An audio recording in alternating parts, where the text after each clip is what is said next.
The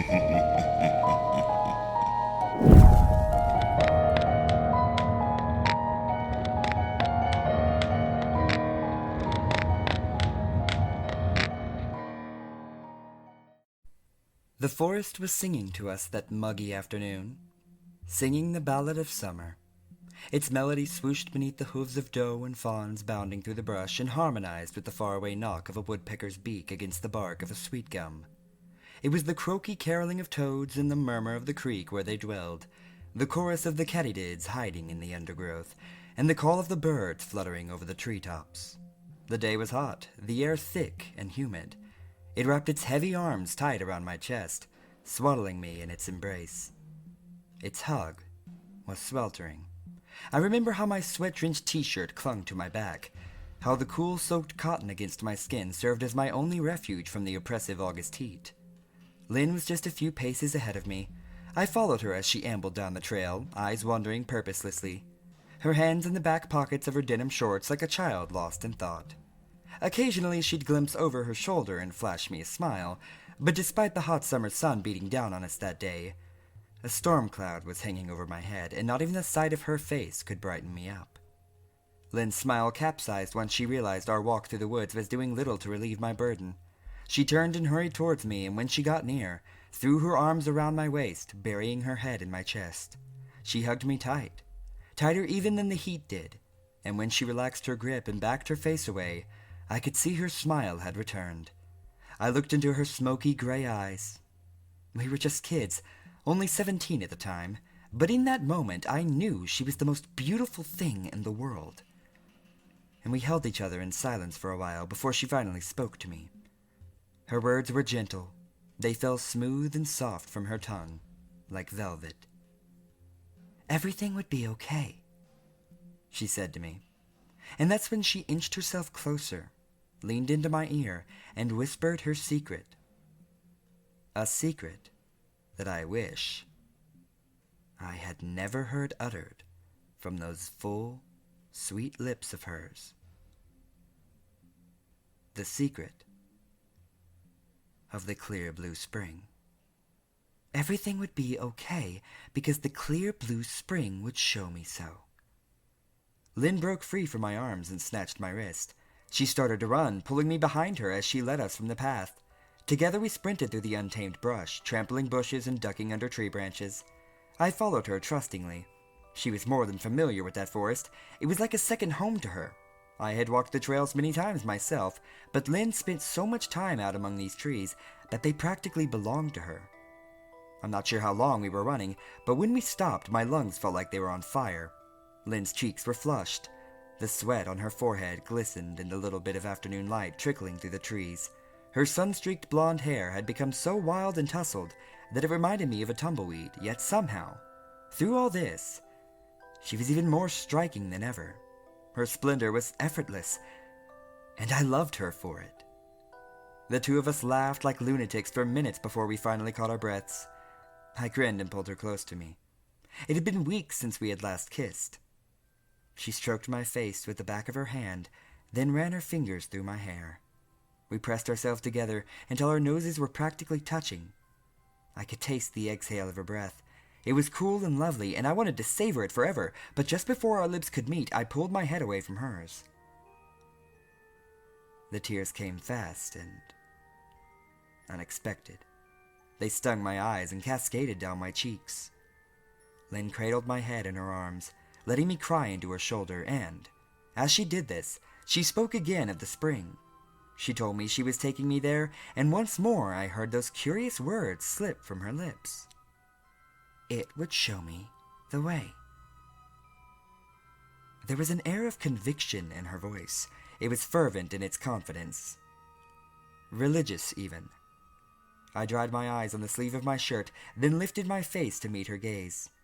She watched me lovingly for a brief moment, then nodded her head, gesturing for me to follow her deeper between the trees. Running was out of the question now. That southern August heat barely allowed us a slow saunter, but we continued our journey nonetheless, hand in hand, fingers entwined together like the souls of Orpheus and Eurydice.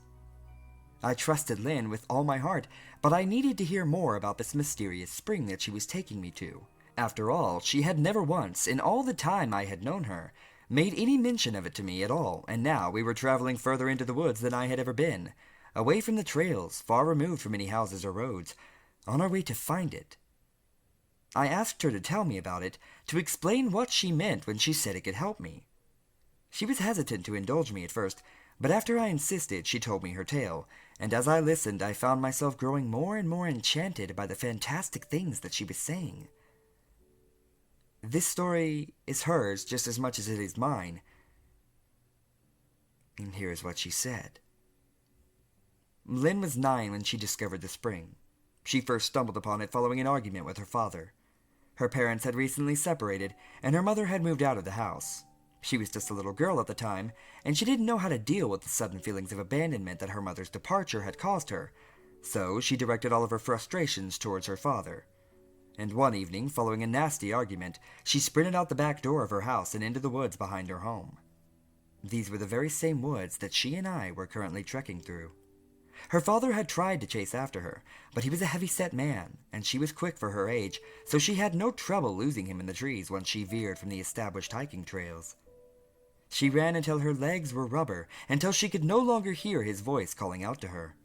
She ran until her heart thundered inside her chest, until her head grew light and woozy and her feet ached with every step. When she finally stopped, she realized that she was in a part of the forest she had never been before. A faint luminescence was radiating off of the surrounding trees. Lynn followed the glow until she came to a clearing, and it was here that she first laid eyes on it. Glistening against the pitch-black night, an enormous sapphire flickering in the darkness. The clear blue spring. It beckoned her, she said. It commanded her to wade into its shimmering waters, and this was an order that she had no trouble obeying. From the moment she saw the spring, she had felt a strange pressing urge to join it. So she stripped off her clothes and plunged herself into the glowing pool as quickly as she could. She gushed about the experience so much that I nearly felt jealous. Hearing her talk, it almost seemed as if she was speaking about a lover. Her eyes twinkled like little stars as she reminisced about its cool blue waters. She then confessed that she may not have had the strength to pull herself out of the spring that night, if not for a vivid image of her father that suddenly flashed through her mind. He was writhing on the kitchen floor, clutching his chest. His face was pallid and he was gasping for air. A phone was in his hand, but he was too weak to dial out for help. Horror pierced Lynn's gut like an arrow because deep down, in her heart, she knew that what she was seeing was not a hallucination. It had been placed in her head by the spring, a vision of what was soon to come, a premonition of the future. The sparkling water whispered to her too, only she couldn't hear its words with her ears. Instead, they had been scorched across the surface of her brain. Its message burned into her consciousness. Go to your father, the spring had said. You can save his life, if you hurry. I studied her face as she explained this to me. You see, Lynn had never been the type to tell tall tales, but I scanned her carefully anyway, searching for some kind of hint, anything that would suggest that she was joking. She squeezed the palm of my hand and sent a knowing glance my way, as if to say that she understood my skepticism, but that she would never lie to me. I could tell the heat was beginning to press on me. It seemed to be affecting the rest of the forest too. All around us, tree branches bowed as if they were too exhausted to hold themselves up anymore. Their green leaves sagged under the weight of the thick, humid air. They looked like mourning widows. We journeyed ever deeper into the forest as she continued on with her story. I listened intently. It helped me take my mind off the heat, and off my troubles as well. Lynn had sprung quickly from the water after receiving the spring's warning about her father. She threw on her clothes, and then took off running through the woods. She was not lost. You see, the spring had shown her the fastest route back, but when she got home, she found her father was already in the early stages of cardiac arrest. She called an ambulance, and luckily the EMTs were able to arrive at their house in time to help him. The doctor said that they just barely made it, a few minutes later, and they might not have been able to save his life. Lynn's father was able to make a full recovery, and his heart attack even served as the catalyst that drove her parents back together. After hearing about the incident, Lynn's mother had rushed to the hospital to be with them. Lynn said that she believed it was the spring that deserved all the credit. Because you see, had it not warned her about her father's heart attack, she wouldn't have been able to save him, and her family would not have had the opportunity to reunite. She stopped short after telling me that, and began apologizing to me. I assured her all was okay, and that I knew that she didn't mean me any harm by what she said. You see, the reason I had been so upset, the reason that she insisted on taking me to the spring, was because my mother had died just 3 weeks prior. I did not have a father. He passed when I was a baby. I had no family of my own. She went on to tell me more stories about the spring that day. Once it had helped her find her dog when he went missing. Another time, when she was very sad and alone, it gave her hope when it told her that she would meet a boy who would fill the empty space she was feeling in her heart. And luckily for me, I was that boy. I transferred into her school a couple days later. Lynn loved the spring and its crystal blue waters, but she feared that if she overused it, then its powers would cease to work. So she resolved to only call on it when she felt that it was absolutely necessary. She kept it secret, too, to prevent others from mistreating it, and so it had always been there for her when she needed it. It had always shown her the way. I didn't know what to make of her tales. Of course, I thought they sounded crazy, but I appreciated them because they allowed my mind to wander away from the fire that took my mother's life. As she spoke, I forgot all about the heat from the flames that night. I forgot about how they licked at my heels and burned my legs as I crawled to safety, and I forgot, too, how my mother's screams slashed through the night air. Horrible screams. And she was screaming my name. The woods began to thin out into a clearing, and I heard the sound of running water. We pushed our way through the last of the brush, and that's when I first saw it. The spring was bigger than I had expected, maybe 30 feet across at its widest point. There was a blue tint to the water. It did not glow, but there was still a lot of daylight left. I remember a strange electricity in the air, and I swear the heat became less stifling as we moved closer to that pool. I could see all the way down to the bottom. An assortment of flat, multicolored pebbles lined its floor, brown, white, green, red, and 1,000 other colors. There were so many that I couldn't even keep track of how many colors there were. We approached the water together, fingers still interlocked, palms sweaty, but when we got near, Lynn put a hand on my chest to stop me. She told me that I no longer needed to worry, that the spring would show me the way just as it had shown her. Time and time again. She peeled off her clothes in front of me, first her tank top, and then her shorts. Lynn's body was firm and tight. Her stomach was as smooth and flat as the stones lining the floor of the spring. I couldn't take my eyes off her. She draped her arms around me, and I could feel her soft breast pressing against my chest, and once again I could taste her cool, lovely breath. "I love you," she said. And then she kissed me.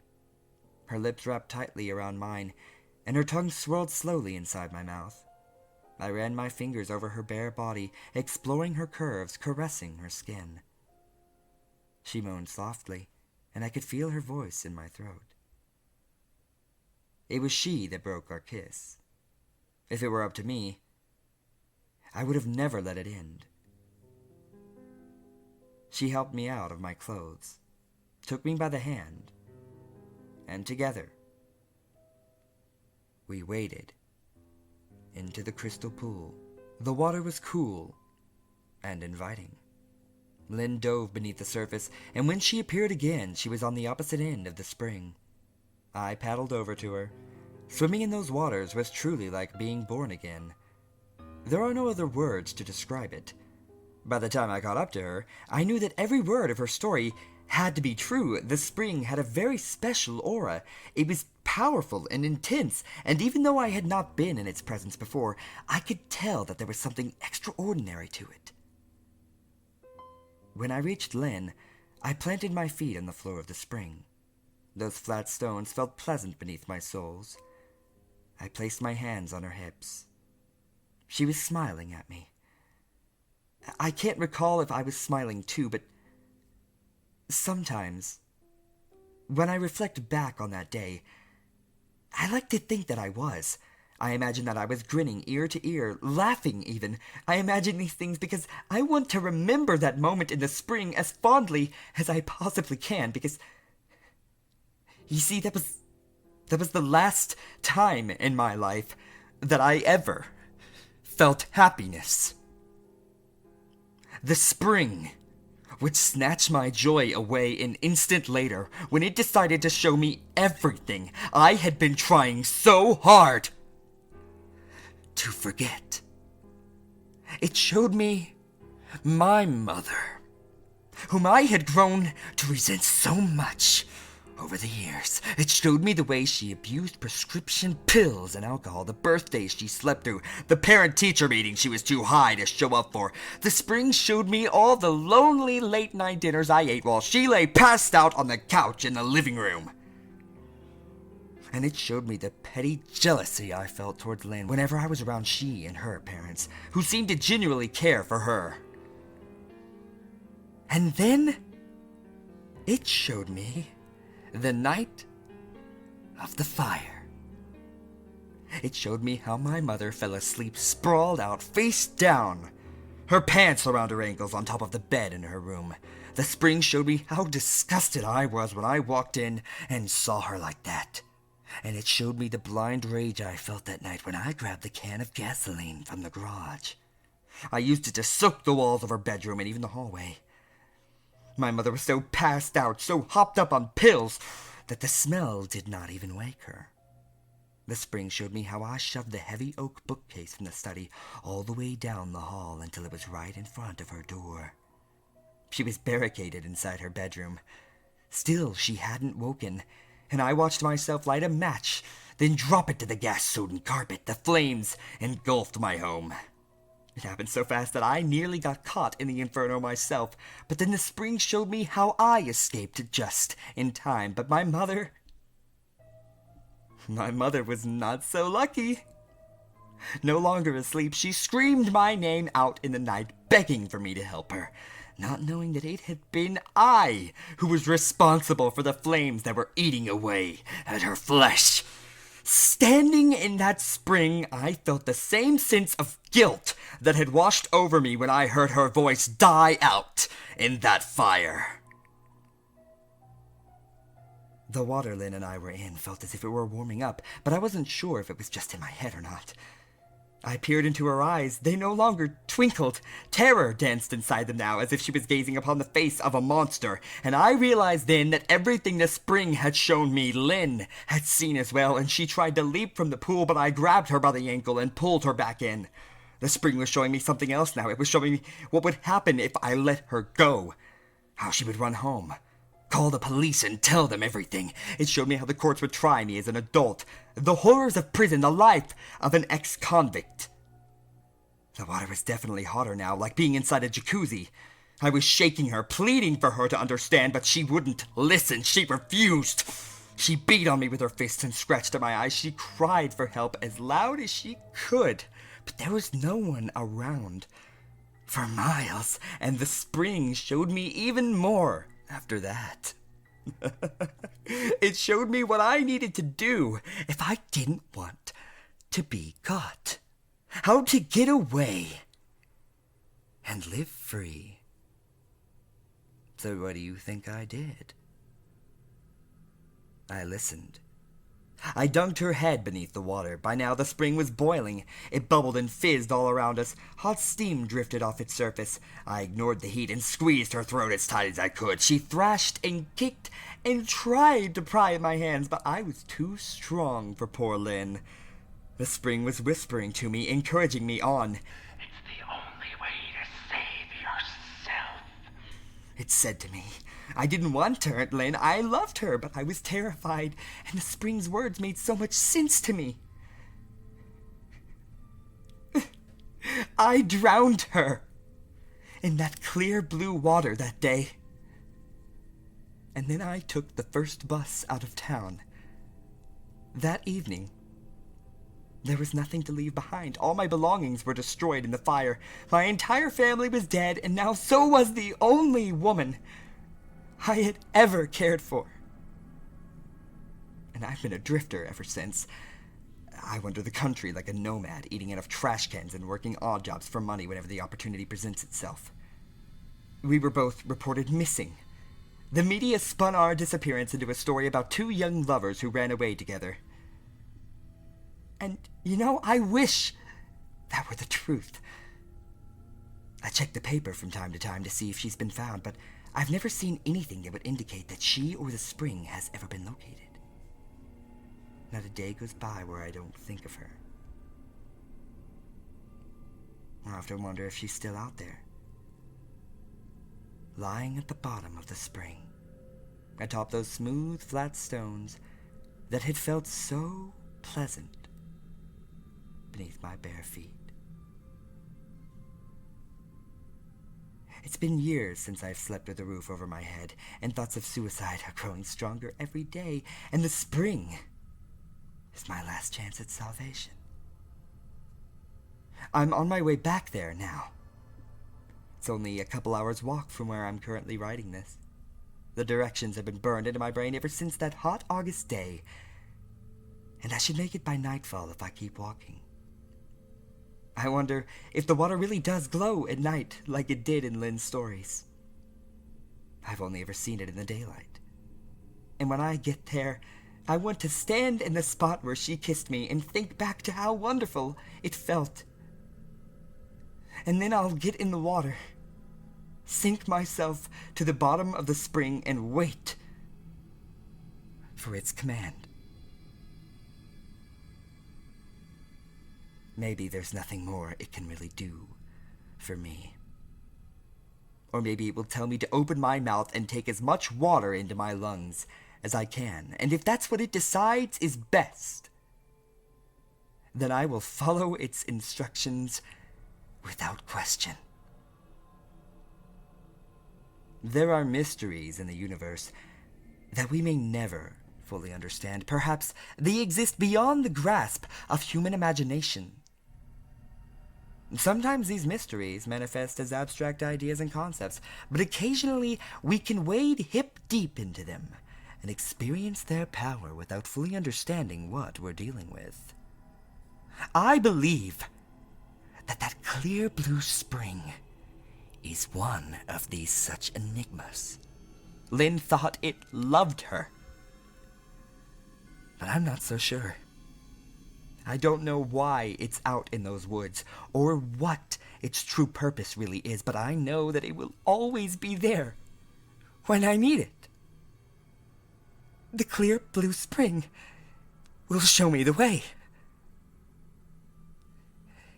And I'm terrified of what that might be.